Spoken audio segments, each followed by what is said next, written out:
પોલીસની ટીમ રાંદેર વિસ્તારમાં પેટ્રોલિંગમાં હતી ત્યારે મિલકત સંબંધિત ગુનાઓમાં આરોપીને શોધવાની કામગીરી ચાલી રહી હતી। એ દરમિયાન 2024ના સપ્ટેમ્બર મહિનામાં થયેલી ચેઇન સ્નેચિંગની ઘટના હજી સુધી ઉકેલાઈ ન હતી। આરોપી નાગા બાવા બની સોનાની ચેઇન સ્નેચિંગ કરી ફરાર હતો।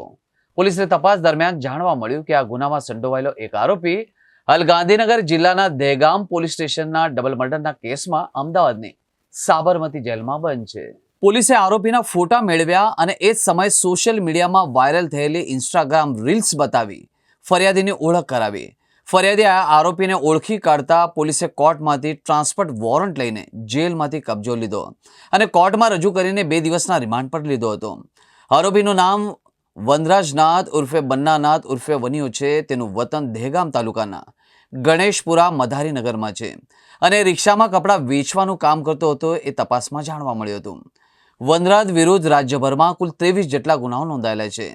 તેના પર ગાંધીનગર, ભરૂચ, અમદાવાદ, સુરેન્દ્રનગર, મહેસાણા, વડોદરા, સાબરકાંઠા અને ખેડા સહિતના જિલ્લાઓમાં ચોરી, છેતરપિંડી, હુમલા અને દહેજની કલમો હેઠળ અનેક ગુનાઓ દાખલવામાં આવ્યા છે। સોશિયલ મીડિયામાં વાયરલ થયેલી ઇન્સ્ટાગ્રામ રીલ્સ પણ એકઠી કરી અને ફરિયાદીને આરોપીનો ફોટો અને સોશિયલ મીડિયા પરથી મળેલી રીલ્સ બતાવવામાં આવી હતી। ત્યારે ફરિયાદીએ આરોપીને સ્પષ્ટ રીતે ઓળખી કાઢ્યો હતો। આ ઓળખના આધારે રાંદેર પોલીસે કોર્ટમાંથી ટ્રાન્સફર વોરંટ મેળવ્યું હતું।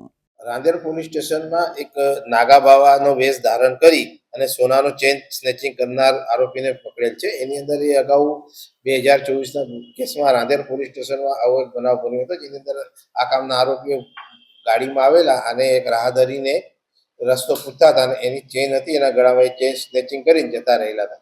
એ મુજબનો બનાવ બનેલો હતો, જેની તપાસ પોલીસ કરતી હતી। દરમિયાન અત્યારે એક વિડીયો વાયરલ થયેલો, જે વિડીયોમાં આ કામના આરોપીને ફરિયાદીએ ઓળખી લીધેલ।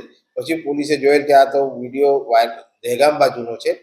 પછી પોલીસે વર્કઆઉટ કરીને જાણવા મળેલ કે આ કામનો આરોપી ખૂનના ગુનામાં સાબરમતી જેલમાં છે, જેથી પોલીસે એને ટ્રાન્સફર વોરંટ આધારે પકડી લાવેલ છે અને એની પૂછપરછ કરી અને એની જે ઇતિહાસ જોતા એ અગાઉ 23 ગુનામાં જુદા જુદા ગુનામાં પકડાયેલો હતો। આરોપી ખૂબ જ રીંડો છે, એટલે એના પોલીસે રિમાન્ડની કાર્યવાહી કરી અને આગળની તપાસ ચાલે છે।